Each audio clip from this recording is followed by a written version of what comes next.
L'amnistie, c'est le pardon. Mais le pardon doit intervenir en dernier lieu. Avant de pardonner, mais il faut qu'on se livre à cet exercice de vérité. Qui a fait quoi? Qui a demandé à faire quoi? Et à cet exercice de justice, c'est-à-dire prononcer les sanctions idoines, appropriées aux auteurs de ces assassinats, de ces enlèvements et de ces tortures. Et peut-être, à l'occasion de cette œuvre judiciaire, si les Sénégalais ne se comprennent pas, peut-être c'est l'étape de la réconciliation, avant de parler de pardon. Il n'est pas question de pardonner des faits qui ne sont pas amnistiables. Monsieur le Président, il me plaît de rappeler qu'ici, dans cette Assemblée, on a eu à voter une loi portant amnistie. Mais avant le vote, effectivement, le gouvernement avait en commission fait un exercice de démonstration du véritable esprit de la loi portant amnistie. Et quand on dit que la lettre a trahi l'esprit, Monsieur le Président, l'esprit doit rester intact. Et que nous dit l'esprit? Merci beaucoup. Merci, honorable. Honorable Bakary Diédhiou, Yungar Dione se prépare.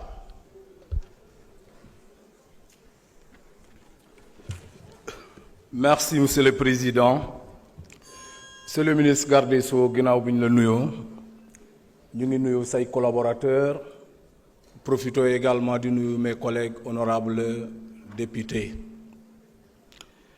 Monsieur le ministre garde des Sceaux, man dama lay jottali li Sénégalais yi di wax sur le fonctionnement de votre département. Amaana sax dama lay fàttali loo xam ba pare la.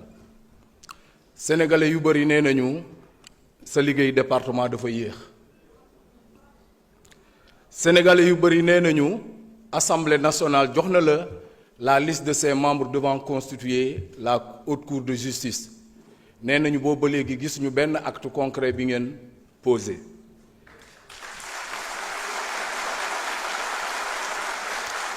Sénégalais yi nee nañu bëri nañu ay questions yoo xamante ne qui n'ont rien à voir avec cette loi d'amnistie. Sénégalais yi ñu ngi wax le dossier relatif aux forces Covid 2019. Sénégalais yi ñu ngi wax également sur la question du Prodac.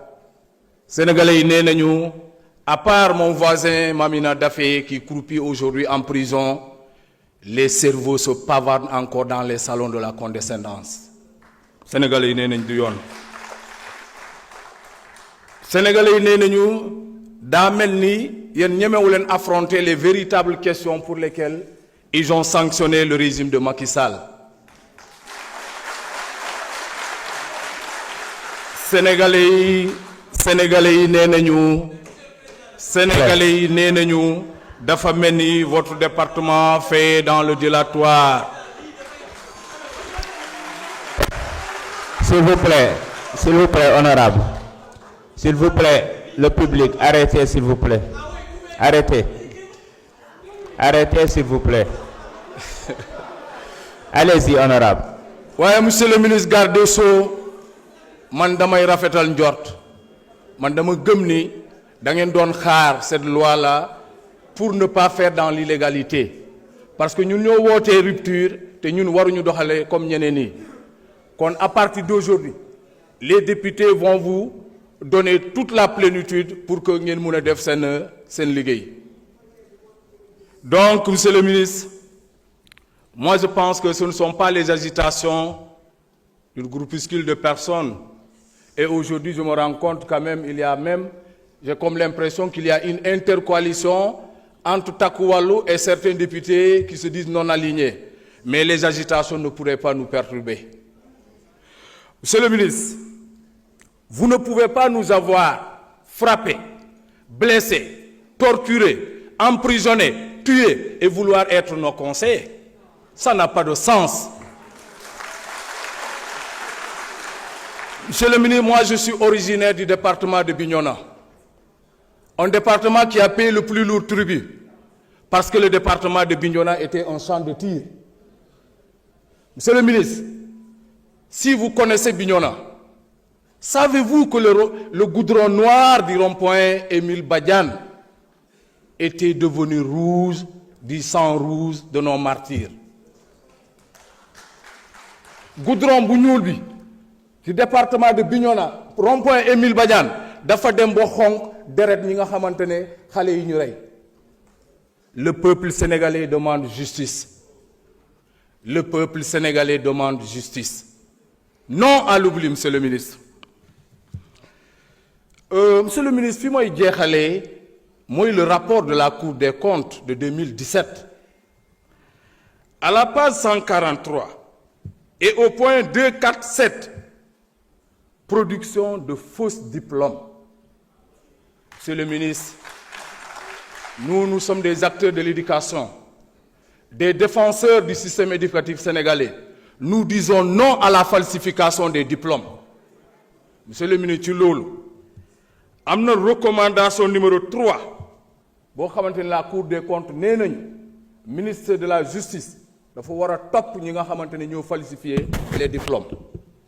Si vos prédécesseurs ne l'ont pas fait, nous sommes dans le cadre de la continuité de l'administration. Nous vous interpellons en tant que ministre de garde des Sceaux. Mais nous interpellons également le directeur général de la CICES. Parce que il y a des recommandations que la Cour des comptes avait formulées. On ne doit pas fragiliser nos pouvoirs. On ne doit pas fragiliser les institutions.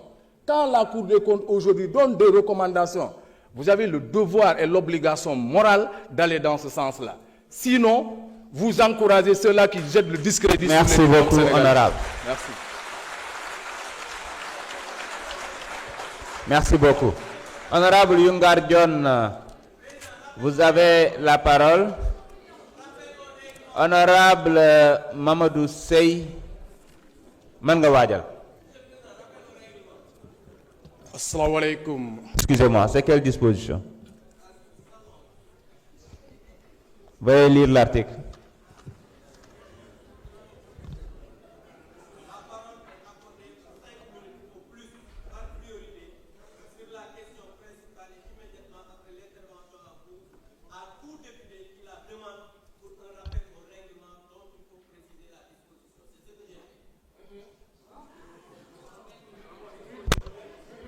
Vous voulez quoi exactement? Pour parler sur quoi? Déedéet da ngay wax lan la loolu rappelé naa ko bu dee loolu rek la mbooloo mi yéen ñi ci kaw ñu ngi leen di wax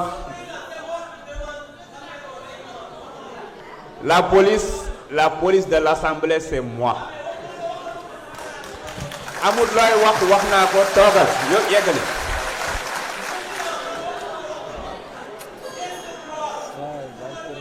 Asalaamaaleykum mbokk yi. Asalaamaaleykum chers collègues. Asalaamaaleykum le peuple sénégalais. Tey nag lu ñu fi indi dafa di leeral la nga xam ne ni dafa lëndëmoon ci askan wi lëndëmoon ci li nga xam ne mooy la population sénégalaise voire même la population mondiale parce que lu tax ma wax loolu mooy loi bi nga xam ne ni mooy loi 2000